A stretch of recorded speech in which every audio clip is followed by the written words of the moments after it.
10 के कमरे में होती, क्यों साहब? तो परिवार के ही लोग मुश्किल में बैठ पाते हैं ना, क्यों? आप लोग 10-15 लोग 20 तो होंगे ना परिवार में, मुश्किल में बैठ पाते। तो जब इतना बड़ा पंडाल लगा तो हमारे सभी गांव के आदरणीय बड़े बूढ़े लोग सब आकर के बैठ गए। यही भगवान की कृपा का प्रसाद है, किसी एक के माध्यम से समाज में आता है और आनंद सबको प्राप्त होता है। ऐसे ही लक्ष्मण जी ने के मन में नगर देखने की भावना।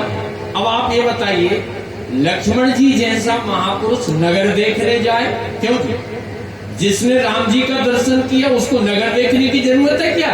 नहीं नहीं, आज लक्ष्मण जी का आशय ये है कि जिन प्रभु की छवि का मैंने आनंद लिया, अवध के लोगों ने आनंद लिया, इन्हीं प्रभु की छवि का दर्शन अब समस्त जनकपुरवासी भी आनंद लेंगे। ये लक्ष्मण की भावना है। बोलिए लक्ष्मण कुमार की।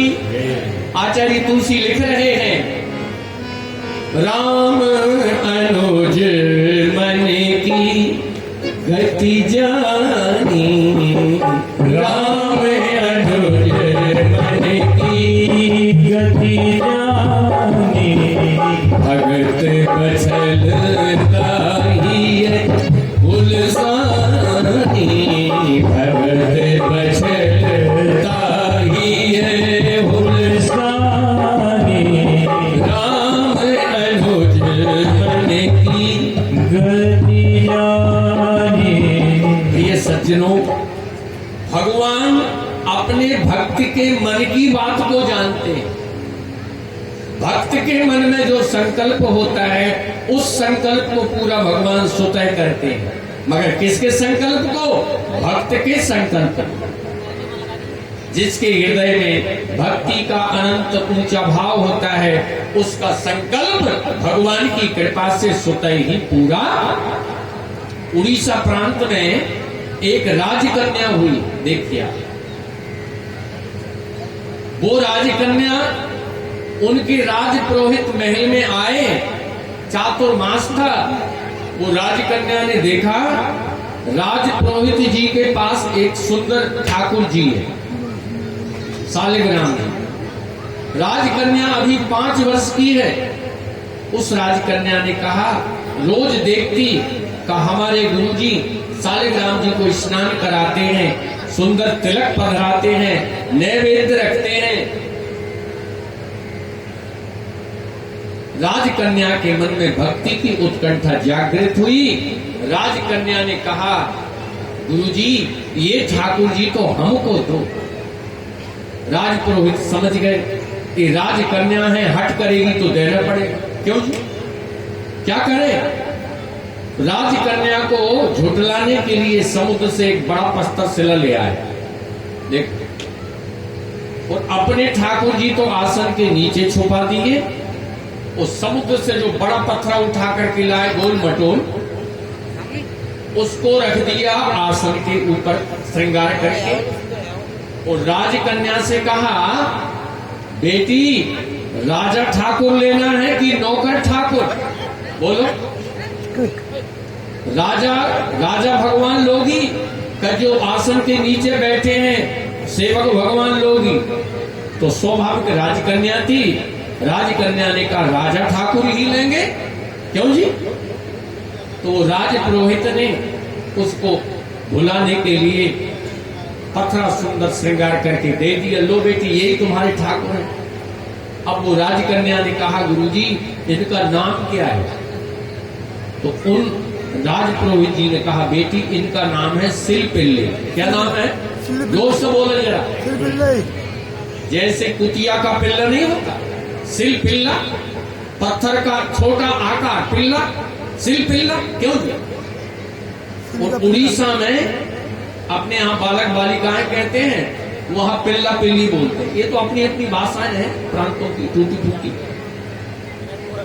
अब देखिए, वो 5 वर्ष की राजकन्या 24 घंटे भगवान का स्मरण करती। सिलपिल्ले अपने इतने पुराण हैं, किसी पुराण में भगवान का नाम सिलपिल्ले नहीं, मगर सिलपिल्ले कहते कहते उसको 12 वर्ष हो गए। 8 वर्ष में विवाह हुआ, 16 वर्ष में गौना हुआ। विवाहित होकर के राजघराने में गई। जिस राजा के पुत्र के साथ उसका विवाह हुआ, वो राजपुत्र समझ गया कि मेरा किसी पगली के साथ विवाह हो गया। ये भक्तमाल की कथा है।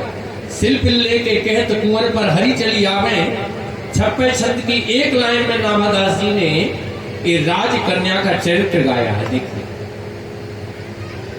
कहते हैं जब वो राजपुत्र बड़ा टेंशन में आ गया और एक दिन उसने उसका आसन लेकर के उसके सिलपिल्ले का, और आपने पुराने राज किले देखे होंगे तो माताओं के स्नान के पोखर अलग हुआ करते। आप चित्तौड़ जाइए, जहां माताएं स्नान करती थी उनके पोखर अलग हुआ करते थे, पुरुषों के अलग। उनके लेट्रिन बाथरूम के नीचे ही पोखर होता था जिसमें राज कन्याएं या राजवधुएं स्नान के लिए उतरती थी। आज वो अपने स्नान के लिए उतरी, ठाकुर जी को साथ में ले गई तो राजा के लड़के ने गुस्से में उसके ठाकुर जी उस पोखर में डाल दिया। कहते हैं 3 दिन और 3 रात हो गए, उस राजकन्या ने अन्न जल नहीं लिया। भगवान को स्मरण करती, हे सिलपिल्ले आ जाओ। सास ससुर भी नाराज हुए कि पगली कहाँ के सिलपिल्ले। और अब तो ऐसी स्थिति हुई, उन्होंने कहा तू सिलपिल्ले सिलपिल्ले गदती है, अगर तेरे सिलपिल्ले तुझसे इतना प्यार करेंगे तो बुला करके देख, अगर वो सही सिलपिल्ले होंगे भगवान तो वो तेरे पास आ जाएंगे। कहते हैं आज पूरा राज परिवार इकट्ठा हुआ उस पोखर के पास। उसने पुनः आवाज लगाई रही थी 3 दिन से, हे सिलपिल्ले आ जाइए, नहीं तो अपने चरणों में बुलाइए। जैसे ही पोखर में कूदने वाली थी तो भगवान का बटुआ ऊपर आया और उसकी गोदी में आ गया। बोलिए भक्तवत्सल भगवान की। सिलपिल्ले के कहत कुंवर पर हरी चली आवे, तो कहने का तात्पर्य ये है, जब भक्ति का भाव हृदय में होता है, ऐसे भक्ति के भाव से ही भगवान पिघल जाते हैं। क्या हो जाते हैं? पिघल जाते हैं।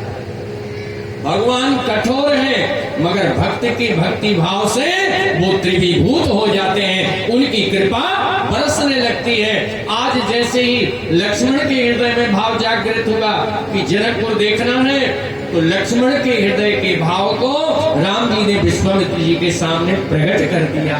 राम अनुज मन की गति जानी, राम अनुज मन की गति जानी,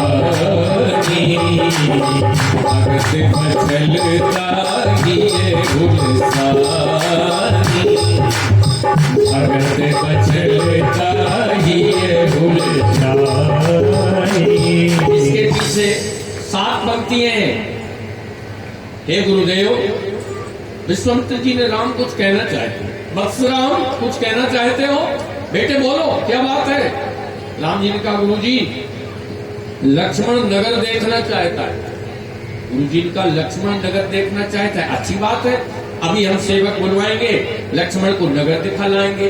राम जी ने कहा, नहीं नहीं, नगर तो सेवक दिखाएंगे मगर साथ में मैं चलूंगा। आप क्या करोगे?